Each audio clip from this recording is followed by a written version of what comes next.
Magandang araw. Ako po si Mark Lester Lira. Ito po ang aking daily devotion. Um, Godly culture, love, respect, and obedience na tinalakay po ni Pastor Russell Ocampo sa 265 daily devotion. Ang Bible verse po natin ngayong araw ay galing sa Ephesians chapter 5 verse 33 to 6 verse 2. Ang sabi po dito, however, each one of you also must love his wife as he loved himself, and the wife must respect her husband.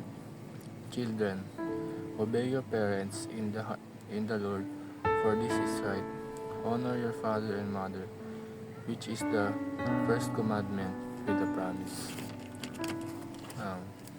Unang katuruan po ngayong araw ay God is the designer of a godly family. Ang Diyos daw po ang nagdisenyo sa isang pamilyang maka-Diyos. Pag tinanggal po ang Diyos sa isang pamilya, ito po ay mawawasak. At dapat po ang sentro ng isang pamilya ay ang Diyos, dahil ang Diyos ang magbibigay ng direksyon sa isang pamilya upang ito ay maging maayos at mapunta sa tamang direksyon ng kanilang pamilya at mga anak. At ang intensyon talaga ng Diyos sa isang pamilya ay buo at may respeto sa isa't isa.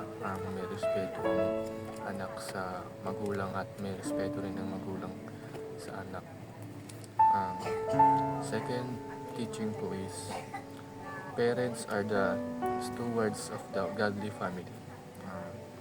Ang mga magulang ay dapat bago pa maging isang mag-asawa o babae at lalaki, ay dapat bago sila maging magulang ay dapat maging isa muna sila. Dapat ang babae ay nire-respeto ang lalaki, at ang lalaki naman ay nire-respeto ang babae at iniibig niya rin ang isang babae. At pag naging magulang na sila,